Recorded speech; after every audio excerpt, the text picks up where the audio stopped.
Donc on commence page Lamet Aleph, première ligne. Rappelons-nous, donc on était en train de parler des gens qui s'engagent pour être des haver, Talmid Hacham. Alors, si, il y a marqué que si Hazdo Bahen, si maintenant celui qui s'est engagé, après il est revenu en arrière, selon Rabbi Meir, on ne le recevra plus jamais. Alors que Rabbi Yehuda dit non, Hazdo Bematmoniyot, et Mekabli Notan. Befadessa, Mekabli Notan. Si ils sont revenus à faire des fautes en cachette, là, on ne le reçoit plus. Ça veut dire qu'il est en train de tricher. Il fait les choses en cachette, alors que devant les gens, soi-disant, il est honnête. Alors que chez lui, il fait encore des bêtises. Alors dans ces cas-là, on ne le reçoit pas. Donc son engagement n'est plus fiable. Par contre, Befadessa, mais s'ils ont fait des péchés Befadessa publiquement, bon, là on peut le recevoir de nouveau, ils peuvent s'engager de nouveau par travers. Et Kadam, il y a une version contraire. Si ils sont revenus en cachette, ça veut dire qu'ils craignent quand même un peu, alors on les recevra de nouveau s'ils veulent encore s'engager. Mais par contre, Befadessa, s'ils ont fait donc des fautes encore publiquement, dans ces cas-là, on ne les reçoit plus, ils ne peuvent plus s'engager pour Haver. Rabbi Shimon et Rabbi Yoshua ben Qodha Amrim, alors que Rabbi Shimon et Rabbi Yoshua ben Qodha ils disent Ben Kach ou Ben Kach Mekabli Notan, que ce soit qu'ils soient revenus donc à leur faute en cachette ou publiquement, dans tous les cas, s'ils veulent s'engager de nouveau, être Haver, donc à se conduire comme un Talmid Chacham, dans ces cas-là, on les recevra quand même. Mishum Shene'emar, Shuvu Banim Shuvavim. Puisqu'on a un passage qui dit, les enfants, vous pouvez revenir, même si vous êtes Shuvavim, c'est-à-dire vous êtes rebelles, on les reprendra quand même.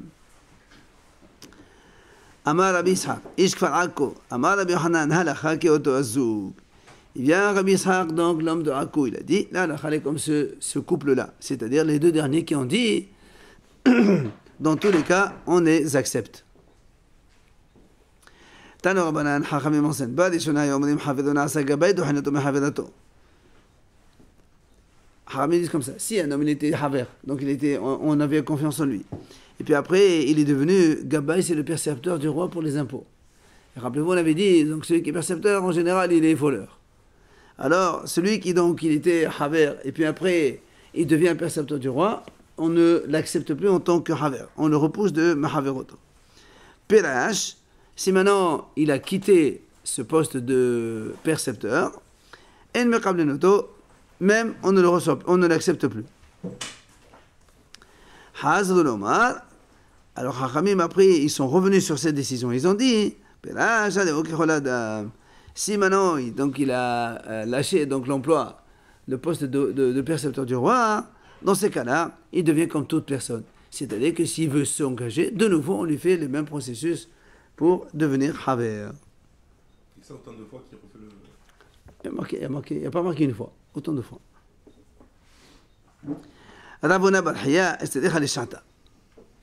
Ravona, donc Barhiya, la Gemara raconte, le Hachamim avait besoin de lui donc poser des questions. Aïl Gabeh Rabba Rabbi Yosef, Ve'abba Mehazogad Rabbanan. Ils sont venus chez lui, Rabba, Rabbi Yosef, et 400 couples de Hachamim, pour lui poser des questions. C'était un Hacham. Shamadeato, quand il a entendu qu'ils allaient venir, donc tout ce monde,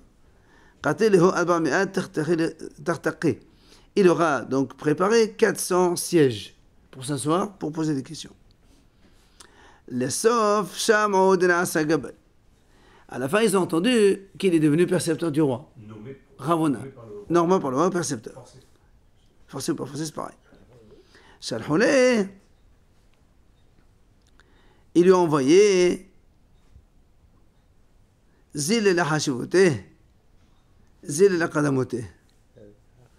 Ils lui ont dit que le Hacham, il aille à ça, la Hashivote, c'est-à-dire à ce poste d'importance-là. Ça veut dire qu'ils lui ont dit, puisque toi tu as choisi d'aller dans cette voie-là, donc nous on ne vient plus chez toi. Zil la Kadamote, comme tu étais avant, on ne vient plus chez toi. Il leur a dit, monsieur, ça y est, je quitte ce poste. Je me retire. Donc je ne suis plus percepteur. Alors la Gemara raconte, Rabbi Yosef la Azal, Rabba Azal. Rav Yosef, quand même, malgré donc son retrait, il n'a pas voulu aller le voir. Mais Rabba, il est parti quand même. Rav Yosef Hamad, il a dit, Tanina Pela Shima Kablenuto. Pourquoi Rav Yosef n'a pas été le voir? Parce qu'il a dit, on a enseigné que même s'il a quitté son poste, on ne le reprend plus. Alors que Rabba, il a donc opté pour le deuxième avis, qui a dit que s'il se retire, il est considéré comme les autres gens normaux, et donc il peut s'engager de nouveau pour être travers. Un homme, il peut voir tous les premiers-nés, c'est-à-dire un expert, pour vérifier si un premier-né il a un défaut ou pas, on parle des animaux, eh bien, sauf les siens. D'accord? Par contre, la Gemara dit, par contre, un hacham lui-même, il peut regarder ses sacrifices, c'est-à-dire que s'il a offert un sacrifice à un animal, après, il peut lui-même regarder si ce sacrifice a un défaut, pour l'échanger contre un autre, il peut. On ne crée pas qu'il Il n'a rien à tricher de toute façon. Il l'a donné. Voilà, donc de toute façon c'est un sacrifice, que ce soit celui-là ou un autre, parce que s'il est un moum, il doit le rester contre un autre. Donc finalement, il n'a rien à gagner. Un bechor, c'est le sien, il va le manger sans amener Betamikdash. Il n'y a pas de rachat dans le bechor. Tu vois, un premier-né, on craint que le Kohen il favorise son premier-né. Il va dire, ouais, c'est un défaut. Mais en Israël, ça veut dire. Non, on parle de un Kohen ici. Oui. Parce que le Bechor, il appartient au Kohen de toute façon. Donc c'est un Kohen qui ne peut pas avoir son premier-né à lui-même. Tu comprends? Alors qu'un Shlamim, il peut voir n'importe. Ou bien, Ve'et Ma'aser Notav aussi. Il peut voir même un Ma'aser Behema. Il a un Behema Ma'aser. Un dixième du troupeau, des animaux. Il peut aussi voir s'il a un défaut ou pas. Le monsieur lui-même, il peut voir. Il faut un défaut. Non, parce que le Ma'aser, il faut l'amener au Beth Amidash. Oui, mais il ne faut pas un défaut. S'il a un défaut, on ne l'amène pas. Voilà. On le mange tout seul, en dehors, dans la ville. Voilà. Et c'est-à-dire, s'il a tarot, des choses pures ou impures, il a des questions, ça fait. Lui-même, il peut se poser des questions à lui, donc il peut décider, alachiquement, qu'est-ce qu'il est le statut. Voilà, justement, c'est ce qu'on est en train de dire. Seulement dans les brorot, on craint, mais dans les autres, on ne craint pas.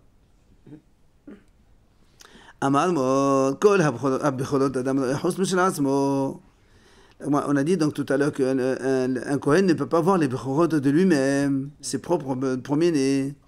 On a dit, de quoi on parle ici? Et les mabehad, si tu crois qu'il est seul, mimeheman, est-ce qu'on le croit? On ne peut pas autoriser un moum dans un premier-né par un seul juge, entre parenthèses. Il faut minimum 3. Non. Lui-même, le Kohen, il est hacham, il est expert. Il va voir le mot. Mais on dit que si son propre agneau, il n'a pas le droit de voir. Alors on a dit comment? Si c'est les seuls, de toute façon, même pour les autres, on ne croit pas. Il faut être 3 minimum. Et la betlata, au merchédé. Maintenant, donc s'ils sont 3, même si le Kohen il fait partie des 3, est-ce qu'on va accuser les 2 autres d'écouter le Kohen parce que c'est un animal? C'est difficile de comprendre. 2, 3 contre 3. Ve'atnan, en plus, il t'apporte une Mishnah, une preuve. Mais Anam Shahasa Befanao, Issa'en, Mpeneshe Obeddin. On a dit que, imaginons un monsieur, un juge, il voit une femme devant lui, elle fait halitza à un autre. Lui, il était juge. Quand on est juge, on est 3. La Mishnah dit là-bas, si après que la femme elle fait une halitza, le juge il veut l'épouser cette femme-là, il peut. Tu vas pas me dire, il lui a autorisé de faire halitza pour qu'après il se marie avec elle. On a vu ça, bien sûr qu'on a vu ça. C'est quoi David Ameller quand il a envoyé Non, laisse tomber. Non, on parle pas de Kohen ici, on parle d'un juge. Non, on parle d'un juge. Vu qu'ils étaient à 3, on ne craint pas que le juge, un des 3 juges, il a autorisé ça pour qu'il puisse épouser la femme. Après, ça n'a aucun sens, ils sont 3 à décider. De Khalitsa, la femme elle prend la décision Oui, mais il a pas de peut-être que lui, il lui dit, au lieu de faire Iboum faire Halitza, comme ça je t'épouse. Zarmakil, on craindrait cela. Tu dis non, on ne craint pas ça. Parce qu'ils sont quand même 3 à décider.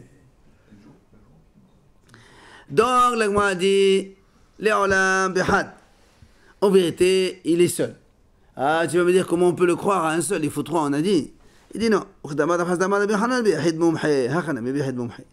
Donc, parce qu'on parle ici d'un Yahid Mumhi. Quelqu'un, il est juge, mais il est très fort. Vraiment, Mumhi, c'est un professionnel. Tout seul, il peut décider. Donc, ça, Comment il s'appelait, c'est là Mumhi. Dayan Mumhi. Et là. Spécialiste. Non, il a, c'est un Hacham, c'est pas, il n'est pas Mumhi, c'est pas pareil. Spécialiste. Amar Rabbi Yohanan, Yahid Mumhi, c'est ce qu'on a dit. Alors, on m'a dit, alors, on m'a dit, pourquoi alors tu lui permets de voir ses sacrifices?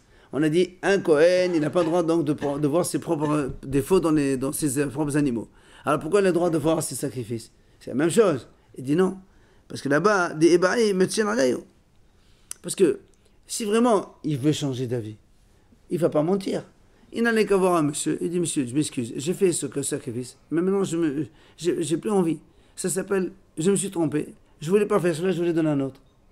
Et donc il peut faire une hattara. Et la nuit devient normale, comme avant. Au lieu de tricher, prends la solution normale. Tiens une solution, donc change. Toi, tu dis, celui-là, cet agneau-là, soi-disant, nous, on craindrait peut-être qu'il n'a pas de défaut. Oui. Et lui, il va dire, c'est un défaut, comme ça, il le change vers un autre. Mais tu n'as pas besoin de tricher. Tu as qu'à aller voir la haram, tu dis, monsieur, je me suis trompé. C'est pas celui-là que je voulais, c'est l'autre. C'est une erreur. Et donc, on a le droit de revenir. On fait hatarat nedarim, ce qu'on appelle hatarat nedarim. C'est une erreur, d'accord. Mais lui, il dit, voilà, c'est une erreur. Mais quand on désignait bien une bête, on pouvait changer d'avis, on dirait finalement c'est Voilà, pas ça. Oui, ouais. Si le monsieur te dit, monsieur, moi je me suis trompé. Au Maaser Otam. Alors, et pour le Maaser, pourquoi on a dit que le Maaser, la 10e bête aussi, le Kohen, le monsieur, il peut regarder lui-même le défaut. Et là aussi, il y a une raison. Mais le marché, on ne peut pas le changer. Non, attends, Ah. c'est pas l'essentiel. Si vraiment il veut faire ça, avant de les rentrer dans l'enclos, imaginons il a 10 agneaux. Ben, il a qu'à leur couper les oreilles chacun. Il a droit, c'est un animal hol. J'ai le droit de couper un animal qui m'empêche.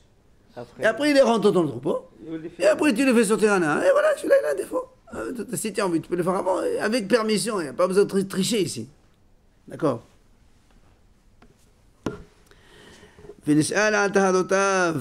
Et pourquoi il a le droit aussi donc d'autoriser des choses pures ou impures quand il a un doute lui-même, il s'autorise, il prend la décision. Là aussi, il te dit, Il a le droit de leur faire un moum, lui. hein, Il a le droit de leur faire un moum. sur un animal sans aucun défaut, quel est ton problème? Parce que ce qui s'est passé avec l'histoire de Kamsa et Bar Kamsa, il a fait lui-même, il avait fait le défaut. Oui, mais c'est parce que lui, il voulait l'amener au Bétamidash, ça n'a rien à voir, ça. Lui, il voulait l'amener au Bétamidash. Comme ça, il voulait embêter les Juifs et amener l'agneau avec un défaut et que les Juifs refusent. C'est ce qu'il y a eu. Mais celui-là, quand il fait un moum, ça veut dire qu'il prend la décision d'office de ne pas l'amener au Bétamidash, de se l'égorger dehors. D'accord. Évidemment. En fait, c'était pour le... Alors, de quel droit, comment ça se fait que il va donc autoriser ces choses pures? Ben, la Gemara répond là aussi parce que c'est trop simple. Parce que, qu'est-ce que tu veux qu'il triche? Même si c'est tamé. Les gens, quand ils ont des choses impures, ça ne veut pas dire qu'ils vont les jeter. Parce que dans toute année, il y a toujours une période où un homme il est impur. Et donc il n'a qu'à la manger quand il est impur. Pourquoi tu veux qu'il triche?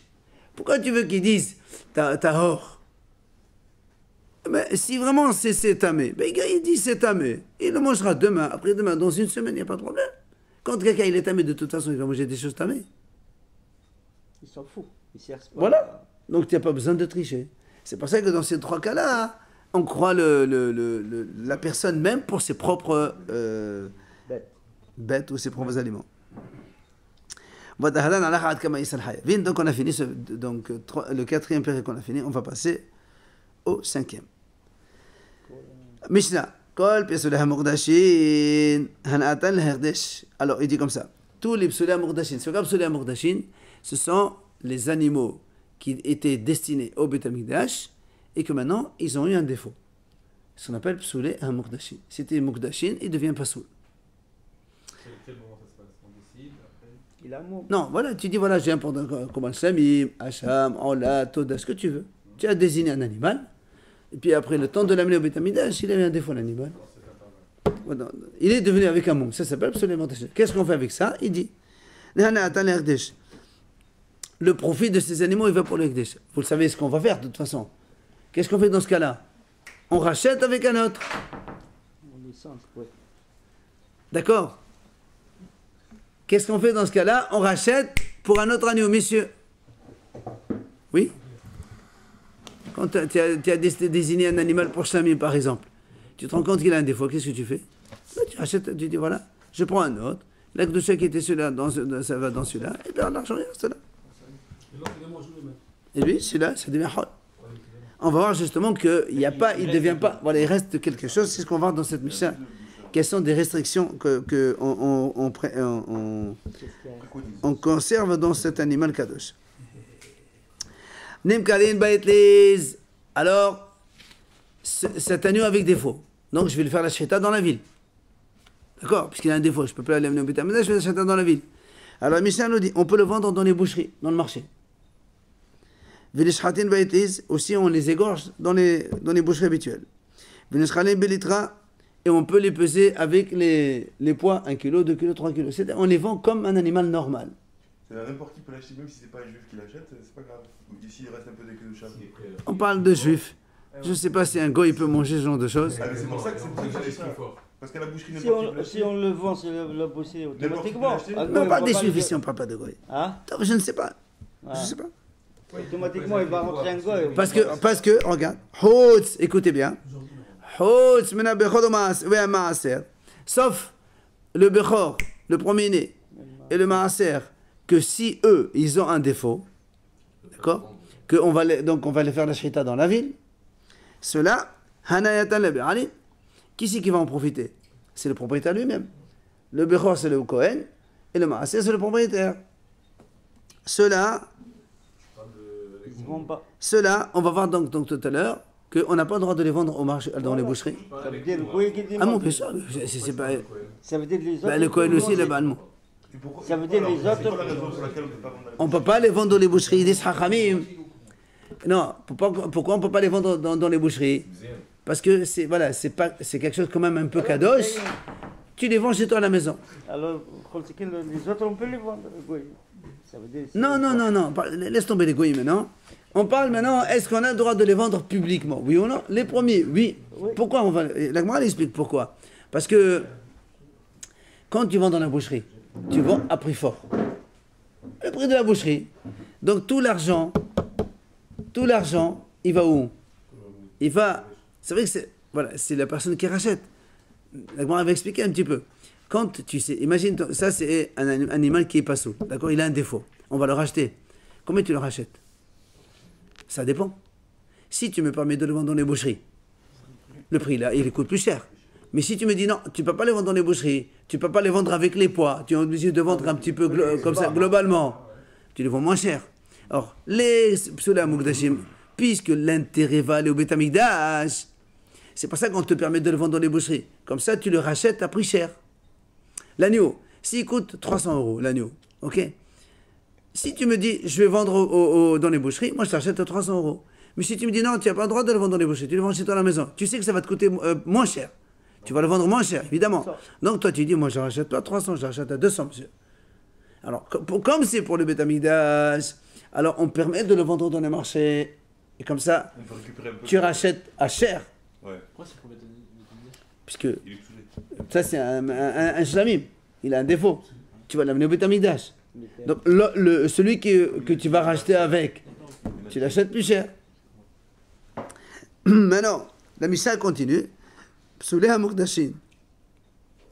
Hanayatan hagdesh. Le profit donc c'est pour le hagdesh. Et après la Mishnah dit v'shoklin mané kenerd mané babechor. Maintenant dans le bechor le maaser on a dit on les vend uniquement à la maison.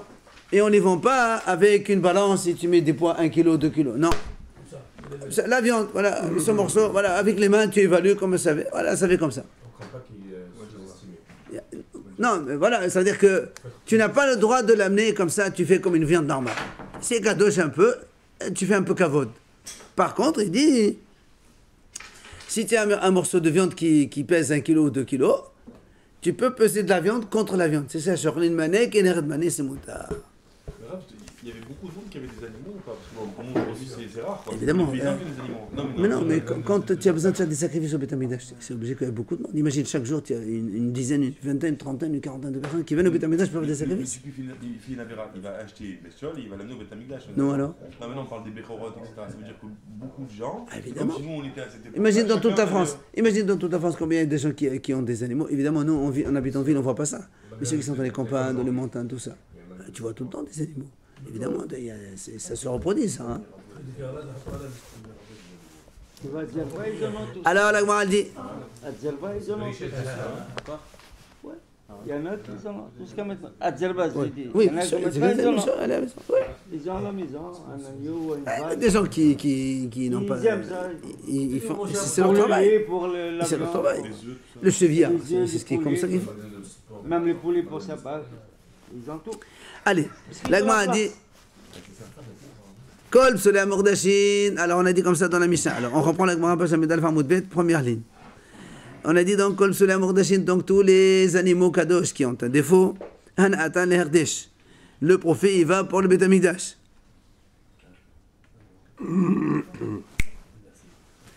Alors là on va poser une question. Emat, quand? Et les malais Hapediono, Han Atan Leherdesh, Han Atan Leherdesh. Comment tu dis, là, on va poser une question, comment tu dis que le profit, ça c'est un animal shlamim qui a un défaut. Nous on a dit le profit va Beth Amikdash. On a dit quand est-ce que le profit va Beth Amikdash? Si c'est après le rachat, je l'ai déjà racheté. Qui c'est qui va en profiter? C'est le propriétaire. Donc c'est pas pour le Beth Amikdash. Comment tu dis que c'est pour le Beth Amikdash? Parce que cette somme d'argent qu'il faut récupérer, ça va lui permettre de racheter. Non mais la viande, on parle de la viande maintenant. Ben, c'est ça. La vente. Tu as un animal kadosh, il a eu un défaut. On te dit, monsieur, donc évidemment, il peut plus aller au Beth Amikdash. Toi, tu dois apporter ton korban shlamim. Tu apportes un autre animal. Tu dis, voilà, la kedusha qu'il y avait dans cet animal, elle va dans celui-là. Bon, celui-là, le second, il va aller au Beth Amikdash. L'autre, c'est moi qui veux le manger. Dans la ville. Alors, comment tu dis le profit de cet animal avec défaut? Il va au Beth Amikdash, il ne va pas au Beth Amikdash. C'est moi qui le mange. D'accord, mais on peut imaginer que le type, il n'a qu'une seule bête. Et alors? Donc, Si la bête elle a un défaut. Ça veut dire, il Mais va alors, pas l'argent qu'il va remplacer. récupérer, ça va lui permettre d'acheter une deuxième bête. Attends. Avant de le vendre, déjà, tu n'as pas le droit de le vendre. D'accord. Il faut faire un transfert. On doit l'anneau Beth Amikdash. Il a un défaut. Très bien. Ok, on va dans les boucheries, on le vend. Pas du tout. Non, il a dit. Pas du tout. Tant qu'il est vivant, tu fais le rachat, d'abord le transfert chez un autre, un animal. Bon, alors, Et voilà. après, Alors disons qu'on fait le, d'accord, on fait le rachat. tu fais le rachat. Ça y est, tu as un autre animal pour le Beth Amikdash, c'est terminé. Mais celui-là maintenant, il t'appartient à toi. D'accord, donc Donc, le profit de celui-là, c'est à toi. J'ai pu faire le rachat parce que j'ai prévu de le vendre 300 € par exemple. Mais justement, c'est ce que la Gemara dit. Si c'est après le rachat, l'animal, il m'appartient. Comment tu dis que le profit de cet animal, il va au Beth Amikdash? D'accord, mais j'ai pu faire ce rachat parce que j'ai cet argent-là. C'est ce que la Gemara va répondre un petit peu tout à l'heure. Il répond à moi. Alors, la Gemara dit, et là, le Fnepediono, si c'est maintenant avant le rachat, chut. Si c'est avant le rachat, Nishhatin, comment tu dis, on les égorge. Nous, on sait très bien qu'avant de le faire la shita, il faut l'évaluer. Et pour l'évaluer, il faut ce qu'on fait faire un hamada ve'alacha, il faut le tenir debout et le Kohen il va évaluer combien ça vaut. D'accord? Alors, on m'a dit, d'accord, il y a un hacham qui dit quand même qui ont un défaut, tu leur fais la shita et tu les vends, on n'a pas besoin de les évaluer en tant qu'être vivant. Même si tu leur as fait la shita, on peut évaluer combien ça vaut la viande et tu après tu transfères sur un animal kadosh. Mais il y a un hacham qui dit, on n'a pas le droit. Tu n'as pas le droit de faire la shita de cet animal avant de l'avoir évalué. Donc, mais on n'a pas. Comment tu dis on fait la shita alors qu'on n'a pas le droit de faire la shita tant que tu n'as pas évalué combien il faut cet animal pour justement transférer sur un autre. Et là, il a dit tu as raison. En vérité, on parle ici après le rachat. Donc je l'ai déjà racheté avec un autre. Et pourquoi tu dis c'est comme on est tout à l'heure au début, c'est-à-dire des chevan des chats des humor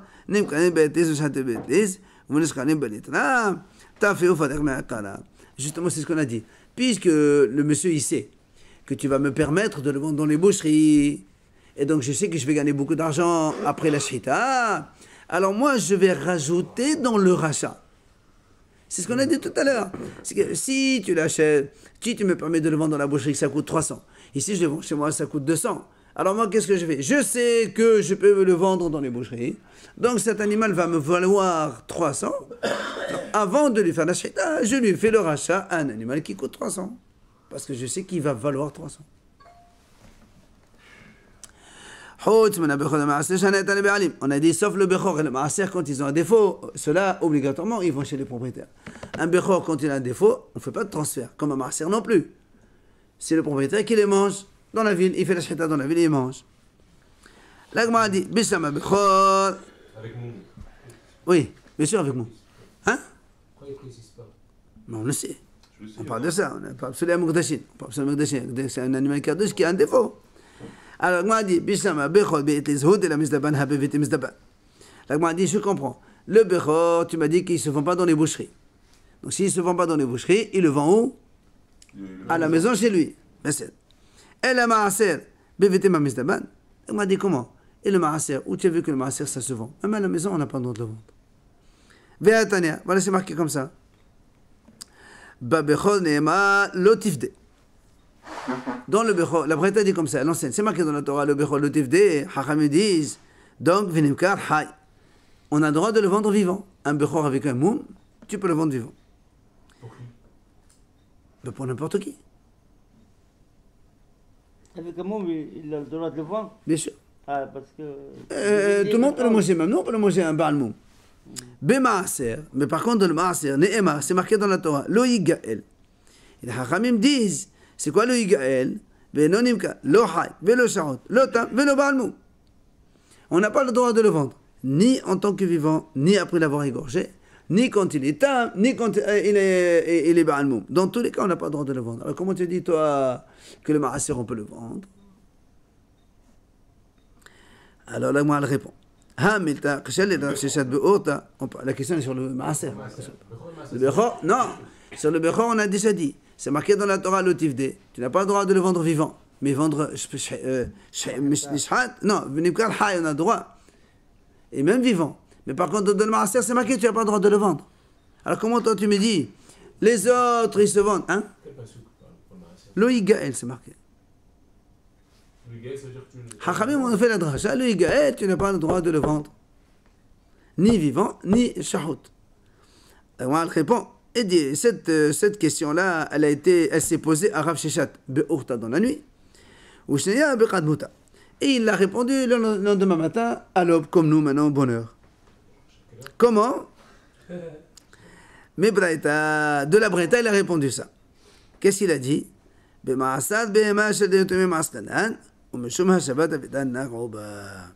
Il dit, ici, il s'agit d'un ma'asad be'ema d'orphelins. Ce sont des orphelins qui ont un animal maaser. L'animal, il a un défaut. Maintenant, si on leur dit, vous ne pouvez pas le vendre, et les pauvres, ils sont des petits orphelins, ils vont manger un jour, 2 jours, après la viande, elle va pourrir. Qui l'animal? Non, les garçons à qui appartient cet animal. Et donc, les orphelins, ils vont manger un jour, 2 jours, après la viande, elle va pourrir, il n'y avait pas la conservation avant. Alors, Chachamim ont décidé, pour éviter que les orphelins perdent Hashavat Avida, alors qu'est-ce qu'on fait? On vend. Voilà le cas où on vend maaser avec un défaut. C'est un cas spécifique. Spécial, hein? Seul cas. C'est ce qu'il a dit Rav Sheshat. Rav dit, ça c'est de Rav Sheshat Ava. C'était un des serviteurs de Rav Sheshat. Shama Amene, il a entendu cette réponse. Il a entendu cette réponse. Il est parti au Beth Midrash. Il a commencé à enseigner, mais il n'a pas dit que c'est Rav Sheshat qui a dit ça. Lui-même, il a donné cette halakha. Shama Rav Sheshat, Erpad. Rav Sheshat, il a entendu, et il s'est mis en colère. Parce qu'il n'a pas dit ça en son nom. Amar, man de Aqis, le Aqsi Haqrava. Celui qui m'a piqué, qu'un scorpion le pique. Je sais qu'il vous dire. Alors, la Gemara dit. Il a ressenti ça. La Gemara dit, Rav Sheshet, pourquoi Rav Sheshet s'est mis tellement en colère? Qu'est-ce qu'il y a? Et alors, il t'a pas dit en ton nom, quel est ton problème? J'allais dire. Ah non. Alors la Gemara répond. Parce qu'on a un enseignement de Rav Yehuda, de Rav Maïdirtif. Qu'est-ce que signifie le passage qui a dit dans Télim, c'est marqué, David Amelech, il a dit, j'habiterai dans ta tente, Olamim, dans les deux mondes. Olamim, c'est au pluriel. Dans ce monde et le monde futur. Alors, il dit que ça veut dire comment on peut habiter dans les deux mondes. Est-ce qu'un homme il peut habiter dans deux mondes? Pas possible. Où on est là, où on est là-bas.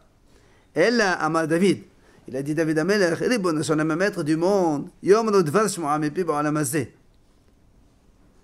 Que les gens puissent dire des enseignements en mon nom dans ce monde futur. C'est-à-dire que même David Amelech, quand il est là-haut, que les gens ils disent des enseignements en son nom dans ce monde, c'est comme si que lui il est en train aussi d'étudier là-haut. C'est pour ça l'importance de dire au nom de quelqu'un. Mais il étudie là-haut, non? Mais ça fait rien. Le mort, Il dit, D'Amar Rabbi Yochanan, Mishum Rabbi Shimon bar Yochai. Il a dit Rabbi Yochanan au nom de Rabbi Shimon, Kol Tamid Chacham, שאומרים דבר שמועה מפיו בעולם הזה, שפתותיו דבבות בקרב. Tout Tamid Chacham, dont on dit un enseignement en son nom dans ce monde-là, ses lèvres bougent dans la tombe. C'est comme si que lui-même il est en train d'étudier. La même chose, il étudie. C'est pour ça que Rav Sheshet, il voulait quand même qu'on dise ça en son nom. Comme ça, il n'oublie pas demain. Voilà. Il a dit Rabbi Yitzhak bar Zeri, mais d'où tu as vu ce passage-là? Il dit, voilà, il y a un passage qui dit,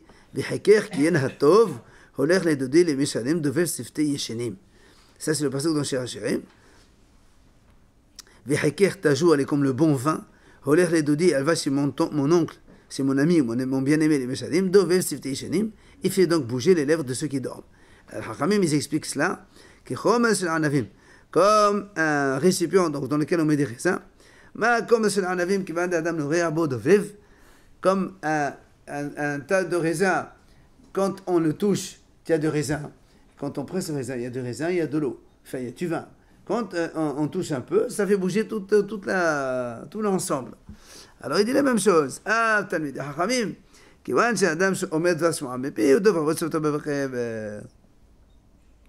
D'accord? C'est pour ça que Rav Sheshet, donc il était un petit peu vexé, il n'était pas content. Il a peur demain, il l'oublie carrément. Alors, maintenant la Gemara dit Maï Braïta. Rappelez-vous, on a dit que Rav Sheshet s'est posé la question, il l'a répondu d'une autre Braïta. On va nous expliquer quelle est cette Braïta. Détaner, voilà la Braïta dit. Ma'asad behema shelitomi mochrin oto. Tu vois, Ma'asad behema des orphelins, on a le droit de le vendre. C'est ce qu'on a dit tout à l'heure. Maintenant, la Braïta, elle continue, elle dit Ma'asad behema sheshhato mavle'o be'oro be'halbov gidov qarnaf. Et la Braïta, elle continue, elle dit le Ma'aser behema, donc un Ma'aser qui a un défaut, qu'on a égorgé, oui, on a égorgé. Mavléo, il peut, on va dire, englober son prix dans Roro dans la peau, ou la graisse, ou le lait plutôt, ou guido dans ses nerfs, ou canard dans ses cornes. Ça veut dire que, on a dit, nous on a dit le marché, on n'a pas le droit de vendre. Alors lui il te dit, par exemple, si, imagine, tu veux vendre la peau, oui. La peau, elle coûte combien? De 20 euros. Tu lui dis, voilà, monsieur, je te vends la peau pour 200 euros. Tu veux? Je te laisse la viande avec. C'est-à-dire, on englobe le prix de la viande dans la peau. Comme ça, je lui donne la viande qui est là en cadeau. Et la peau, ça coûte 200 euros. C'est ma vlia. Pourquoi il nerf? Pourquoi il fait ça? C'est la même chose. Ou bien les cornes. Parce qu'on n'a pas le droit de vendre on n'a pas le droit de vendre la viande. Parce que les cornes, ça vaut rien. Et la peau, ça vaut rien. C'est la viande qui va. On a dit le marché, on en vend pas ça. Mais il détourne. Justement, alors on a dit, c'est pour ça, pour l'instant on te dit, on a le droit de détourner. Alors la Gemara dit, qu'est-ce que tu dis? D'abord tu me dis, le maaser des orphelins, on le vend. Après tu me dis, le maaser, il faut englober dans le prix. Alors il dit non, Achikam. Masabi mabe shelitomi mochrimoto behavla. Meklad gadol behavla la. Il dit non, tu n'as pas compris. Ici, On voulait t'enseigner que le Maaser Bema des orphelins, on a le droit de le vendre, mais pas n'importe comment. Behavla, c'est lui qu'on vend en englobant le prix.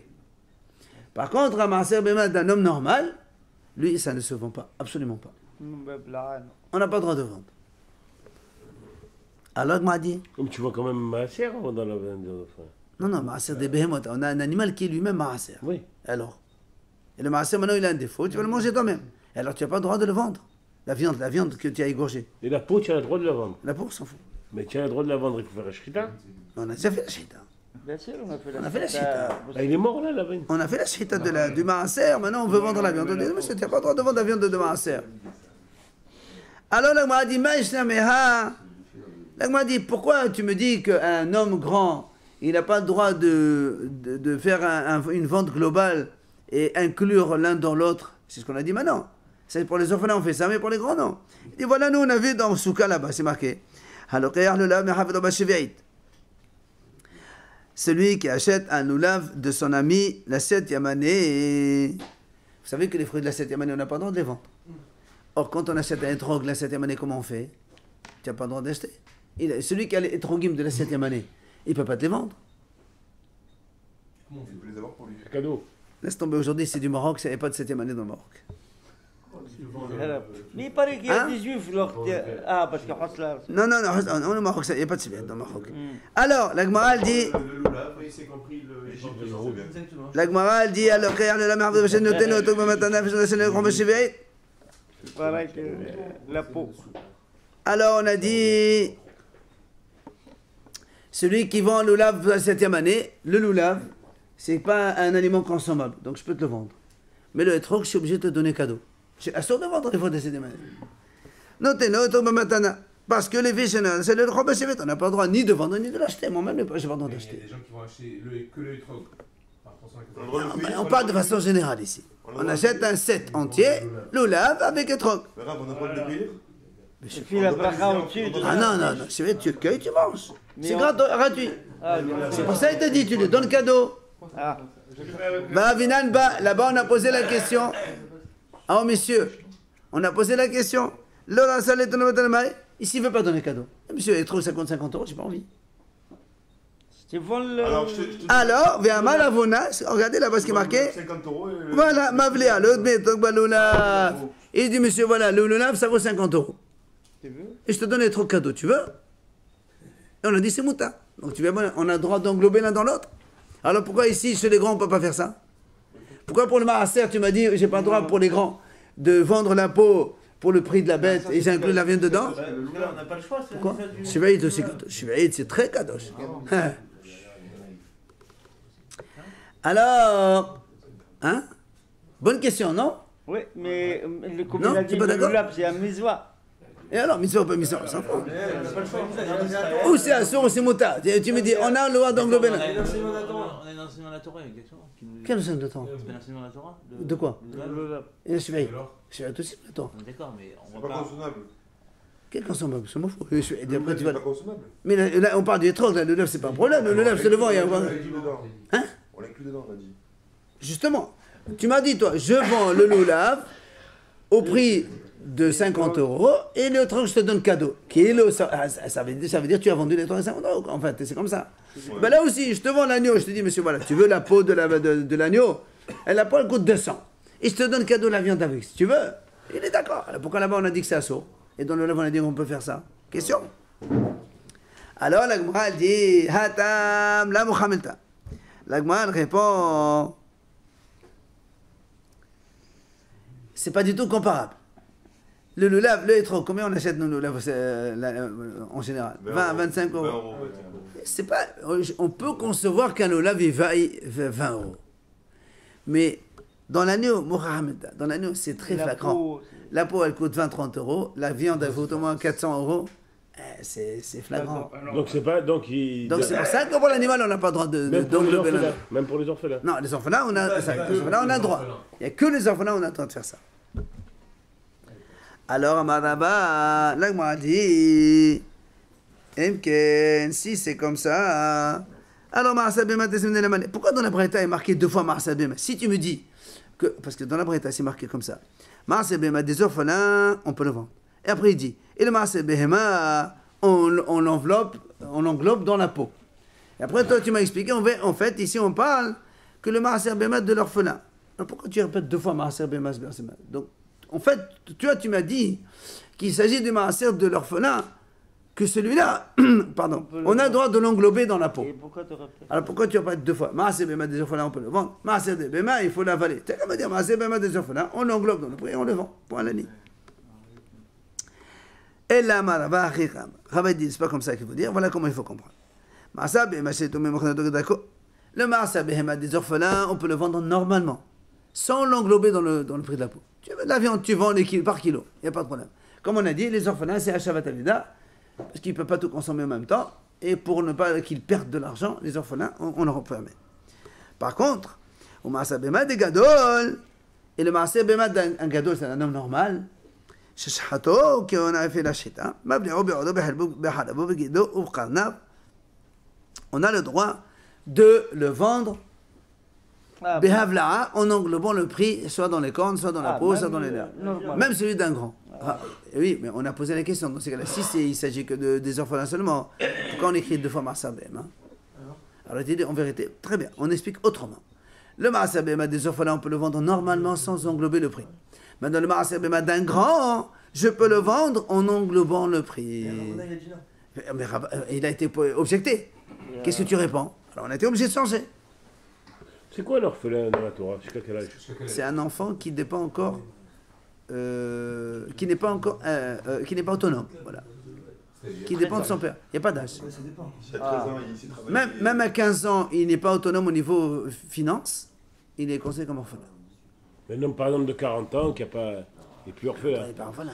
S'il est marié avec ses enfants, Non, il n'a pas d'enfant. Non, mais je veux dire, il est dans la vie, il est autonome. Il gère son budget tout seul. C'est pas orphelin. Amar Rava mina minallah. Rava dit comme ça, d'où on sait cela? Pourquoi tu as dit qu'un grand on peut englober et le orphelin non? C'est marqué dans la Torah, parce que dans la Torah c'est marqué à propos du Maaser Behema, lui et son transfert il sera kadosh, lo yigael. C'est là où on a marqué lo yigael. Et matai on sait toi mehayim. Et matai non égal mehayim. Alors il dit comme ça. Rava te dit c'est très simple. Le passage qui parle de Maaser Behema, oui, il y a marqué là-bas le Igaël, il y a marqué en même temps là-bas, on ne fait pas de Tmoura. C'est-à-dire que si tu le transfères quand il est normal avec un autre, tous les deux sont kadosh. Mais quand est-ce qu'on peut faire une Tmoura? Seulement quand l'animal il est vivant. Alors c'est pour ça qu'il dit, le Igaël, quand est-ce que tu n'as pas le droit de vendre? Quand il est vivant. Mais si tu as fait la shita, tu as le droit de le vendre. Ça c'est l'avis de Rava. Pourquoi? Voilà, on a le droit de le vendre. Les Khatrida. Alors que Rabbanan ils disent non. Hachamim, pourquoi alors ils ont dit non? Parce que Gazou la Hasheta Atul Sheta. Hachamim, ils ont dit quelque chose, on n'a pas le droit de le vendre parce qu'on craint que si tu permets de le vendre après la Sheta, on risque de le vendre aussi quand il est vivant. Et ça, c'est assaut. Voilà la mahlok entre Rabba et Hachamim. Rabba, il a dit, moi je ne suis pas gozer. Dans la Torah, c'est marqué qu'on n'a pas le droit de le vendre tant qu'il est vivant, donc après la Sheta, tu peux le vendre. Mais Hachamim me disent non, moi je crains. Si tu lui permets de le vendre après la Sheta, il risque demain de le vendre quand il est vivant. Alors j'interdis tout. Ok? Allez, Hazak, on arrête aujourd'hui. Mi Sibera, Ravadena, arrête de voir ça, c'est tout.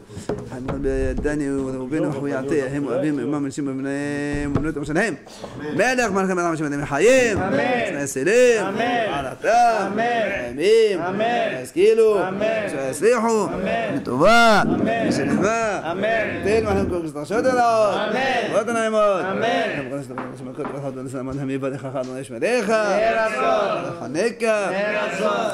Shalom. Oui, c'est moi, c'est ma bonne nation, nomar. Amen.